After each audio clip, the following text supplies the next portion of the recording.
Du point de vue humain, la Première Guerre mondiale eut, comme ce fut le cas dans la plupart des domaines, du point de vue humain, la Première Guerre mondiale eut, comme ce fut le cas dans la plupart des domaines, un impact très fort sur le microcosme de la musique, impact que les historiens ont commencé à étudier. Du point de vue des idées musicales, qui sera le mien ici, la Grande Guerre introduit des ruptures qui marqueront tout le XXe siècle. Je ne chercherai pas ici à vous présenter une synthèse impossible.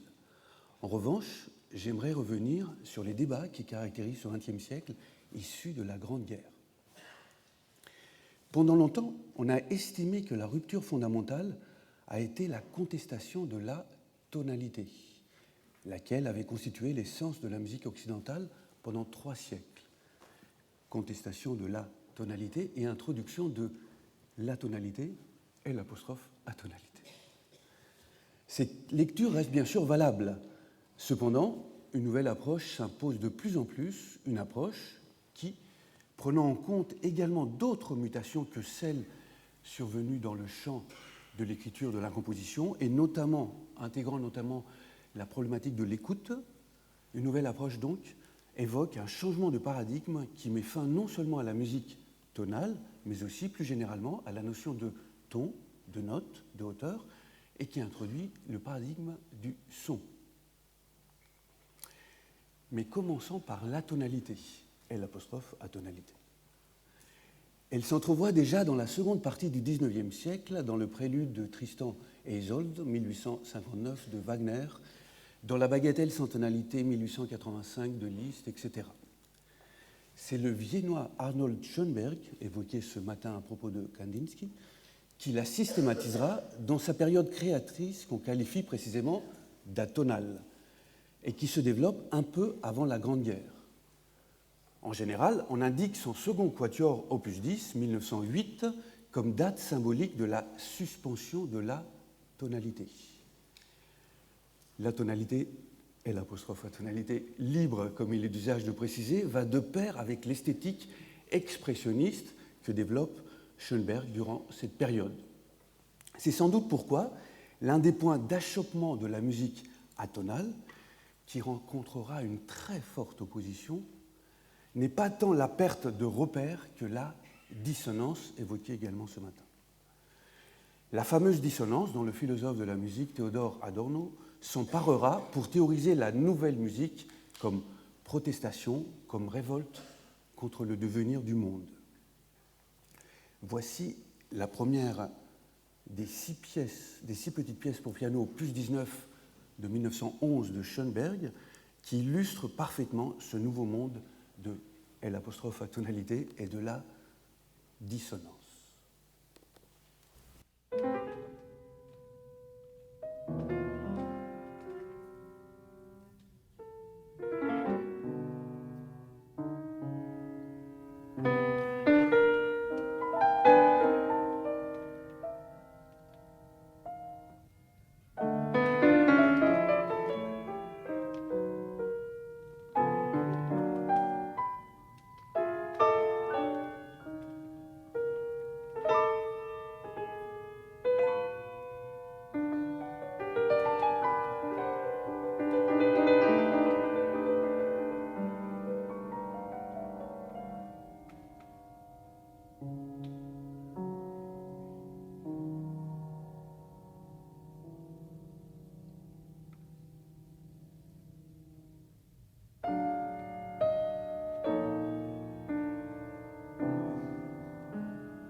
Dans l'après-Grande Guerre, Schoenberg passe par une époque importante de silence, ne donnant pas de composition nouvelle. On explique en général ce silence, cependant occupé par plusieurs esquisses, ainsi que par l'échelle de Jacob Oratorio inachevé. On explique donc en général ce silence par sa quête d'un système, d'une manière d'organiser le nouveau matériau de l'atonalité pour inventer une syntaxe qui pourrait l'aider à installer durablement la nouvelle musique. Cette nouvelle syntaxe, le dodécaphonisme ou sérialisme, apparaît dans la valse, la dernière des 5 pièces pour piano de 1923. Schoenberg la généralise dans ses compositions suivantes. C'est le cas aussi de ses élèves les plus célèbres, Alban Berg et Anton Weber. Je disais que l'atonalité, et l'apostrophe atonalité toujours, rencontra une très forte opposition. Ainsi, la symphonie de chambre numéro 1 de Schoenberg, qui n'est même pas encore atonale, est déjà violemment critiquée. Par exemple, dans un concert de 1907, je cite un critique. Prenez Schoenberg et 15 instruments solos. C'est l'effectif de la symphonie de chambre. Oh, quand ils sont libérés. Chacun d'eux joue frénétiquement à part, sans s'occuper des autres. Schoenberg a évité délibérément les conséquences naturelles de voix individuelles arrivant ensemble à un point de repos harmonique. Il voit cela ouvertement et en cassant les oreilles comme du vrai contrepoint qui se garde complètement de toute considération harmonique.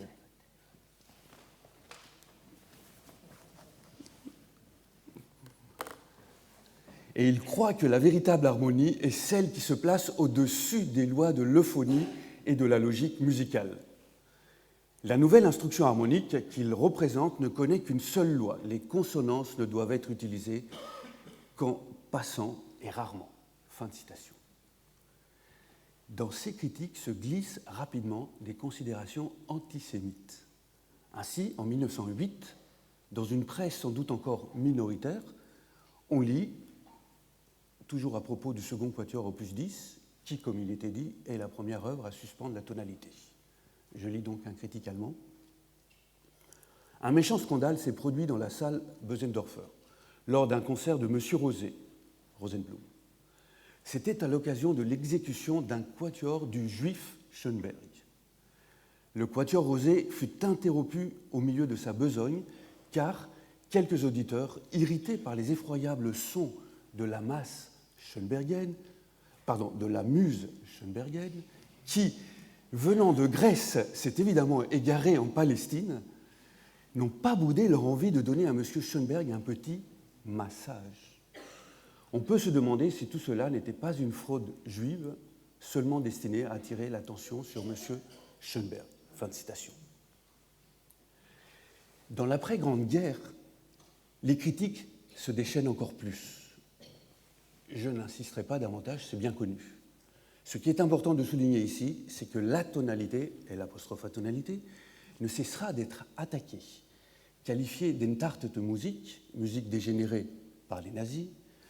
La musique atonale est interdite, qu'elle soit pratiquée par des juifs ou des non-juifs. Dans l'après-Seconde Guerre mondiale, les polémiques reprennent, délestées bien entendu de leur volant antisémite.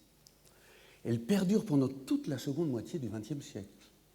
Et elles semblent parfois continuer jusqu'à aujourd'hui. L'une des dernières a malheureusement eu lieu ici même au Collège de France, il y a environ 2 ans. À cette occasion, le monde de la musique s'étonna que cette vénérable institution ait pu donner une tribune à des musiciens animés de tant de haine à l'égard de la modernité musicale. C'est peut-être parce qu'elle rencontra tant de haine et d'esprit de revanche que l'atonalité, et l'apostrophe atonalité, schoenbergienne, puis celle sérielle des années 50-60, puis post-sérielle des années 80, etc., a été pensée pendant longtemps comme la rupture la plus profonde issue de la Grande Guerre. Mais une autre rupture qui démarre au même moment tend aujourd'hui à être pensée comme plus décisive, avec des effets à plus long terme.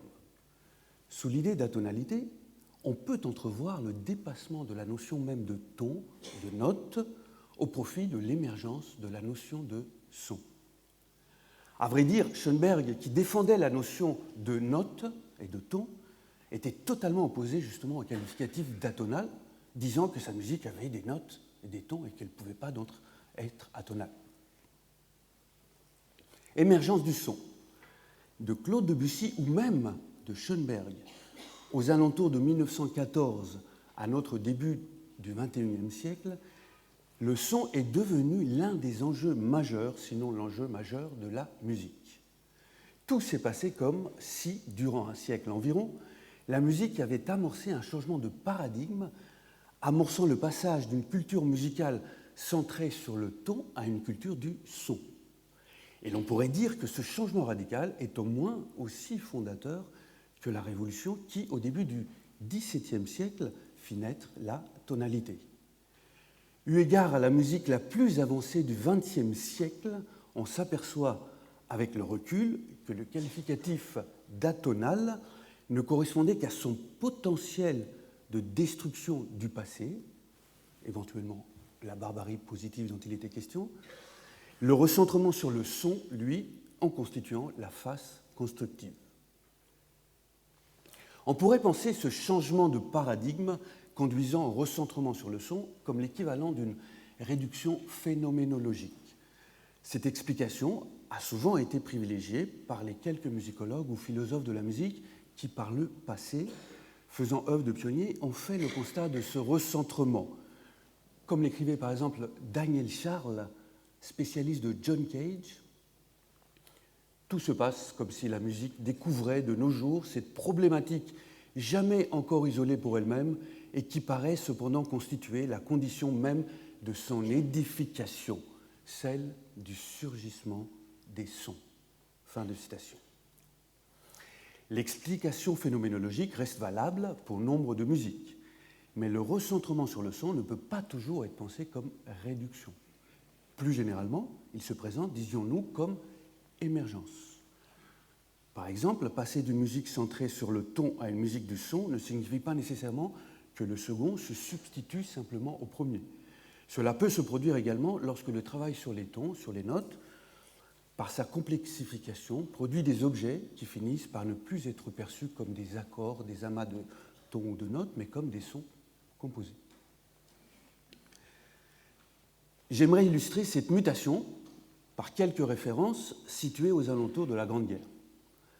Pour commencer, voici une référence à Claude Debussy qui offre un bon exemple pour comprendre la notion d'émergence à propos de ce recentrement sur le son. Dans sa musique, les accords, les agrégats complexes sonnent souvent comme des couleurs, comme des timbres harmonies, le mot timbre ici étant pris comme synonyme de son. En d'autres termes, chez Debussy, la note, le ton, que d'habitude on appréhende du côté de la hauteur, peut jouer le rôle de fréquence au sens physique du terme.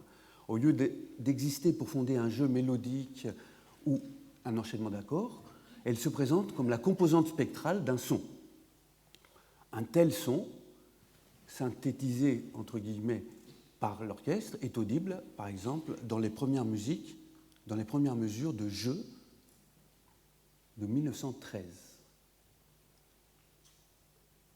La réduction que je vous montre ici met en évidence l'harmonie. Les accords sont issus d'une gamme par ton, mais on ne peut pas vraiment parler d'accords. Le terme spectre et donc son serait bien plus adéquat. Voici le début de jeu.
prochains exemples. Merci. Seconde référence, retour à Schoenberg. Cette fois, la notion de mélodie de timbre, Klangfarbenmelodie, que Schoenberg forge parallèlement à son exploration de l'univers atonal. Cette notion est proposée à la fin de son traité d'harmonie, écrit en 1911 et révisé en 1921. Schoenberg y émet l'hypothèse que si, par le passé, ont existé des mélodies de hauteur, qu'on nomme tout simplement des mélodies, rien n'empêche désormais d'envisager des mélodies de timbre, c'est-à-dire des mélodies de son. Je le cite, « Je ne puis admettre sans réserve la différence que l'on a coutume d'établir entre timbre et hauteur. C'est en effet par son timbre, dont une dimension est la hauteur, que le son se signale. Aussi, le timbre est le grand territoire, dont une région seulement est la hauteur. La hauteur n'est rien d'autre que le timbre instauré dans une direction. S'il est possible maintenant, à partir de timbres différenciés par la hauteur, de faire naître des figures que l'on nomme mélodies, c'est-à-dire des successions dont la cohérence provoque un effet semblable à une idée, alors il doit être également possible, à partir des timbres de l'autre dimension, que nous nommons tout simplement timbres, de produire des successions dont le rapport entre eux agit avec une sorte de logique en tout point équivalente à la logique qui nous satisfait dans la mélodie de hauteur. Cela semble une fantaisie futuriste, et ça l'est probablement, mais une fantaisie à la réalisation de laquelle je crois fermement. » Fin de citation. Cette proposition est déjà mise en œuvre musicalement par Schoenberg avant son traité, c'est donc pas tout à fait une fantaisie futuriste, dans la troisième des 5 pièces pour orchestre de 1909, 2 ans justement avant l'achèvement du traité d'harmonie. Les 5 pièces pour orchestre ont été éditées en 1912 et révisées en 1922, et lors de la révision, c'est la fameuse troisième pièce qui met en œuvre la mélodie de timbre qui reçoit un nom significatif, Farbe, couleur.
Voici une troisième référence, cette fois située dans l'après-Grande Guerre, référence au musicien du son par excellence, Edgar Varèse, dont la production musicale, dans l'après-Grande Guerre, mit en œuvre l'idée d'une musique pensée non plus comme combinatoire de notes, de tons, mais comme son organisé, pour reprendre son expression favorite. Pour le citer, comme le terme de musique me paraît avoir perdu de plus en plus de sa signification, je préférerais employer l'expression de son organisé et éviter la question monotone « mais est-ce de la musique ?» Son organisé semble mieux souligner le double aspect de la musique, à la fois art et science, alors que les récentes découvertes de laboratoire nous permettent d'espérer une libération inconditionnelle de la musique, en même temps que la possibilité pour ma musique de s'exprimer et de satisfaire ses exigences. Fin de citation.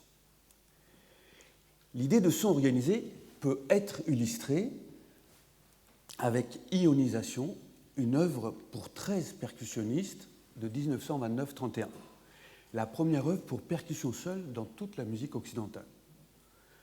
Plusieurs analystes qui se sont penchés sur cette pièce, tout en insistant sur l'extraordinaire nouveauté de son matériau sonore, la décrivent selon une écoute traditionnelle en livrant une lecture thématique. Il est vrai que la célèbre phrase du tambour militaire que vous voyez ici fonctionne comme un thème. Mais une autre écoute peut être sollicitée, à l'aide précisément de la notion de son organisé. En effet, on peut penser des pans entiers de cette œuvre comme des sons globaux, comme des sons composés de l'intérieur. Et justement, l'œuvre est en fait entièrement composée sur 3 sons globaux. Elle commence par leur exposition, avec un premier son global qui simule un son de gong sur une échelle plus vaste, avec une attaque et une résonance. Puis arrive un second son global qui est finalement ce qu'on peut aussi écouter comme un thème, où les sons ne fusionnent pas, il y a plusieurs couches superposées. Et un peu plus loin, on entend un troisième son global, composé grelots, castagnettes, tambours de basque, blocs chinois, etc. Un son très granulaire, avec des sons pointus dans l'aigu.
Avec ces 3 références, Jeu de Debussy, Farben de l'opus 16 de Schoenberg et Ionisation de Varèse, j'ai essayé d'expliciter ce nouveau paradigme, le paradigme du son, qu'on commence à entrevoir aux alentours de la Grande Guerre et qui introduit la mutation sans doute la plus importante de la musique du XXe siècle, une mutation qui continue à se préciser sous nos yeux et nos oreilles.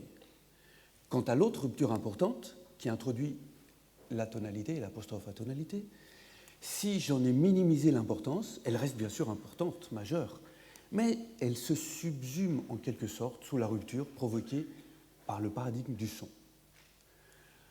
En guise de conclusion, j'aimerais donner une dernière référence, où l'on verra s'imbriquer totalement atonalité et émergence du son, la première donnant naissance à la seconde. Il s'agit du premier mouvement de la symphonie opus 21 de 1928 de l'élève de Schoenberg, Anton Webern. Cette pièce est basée sur une série de décaphoniques très élaborées, composées comme un microcosme et possédant des symétries internes.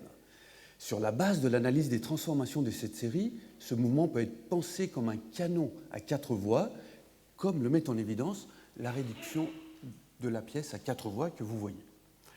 Mais bien que cette construction soit ce qui caractérise le langage compositionnel de l'œuvre, à l'audition, c'est autre chose que l'on perçoit.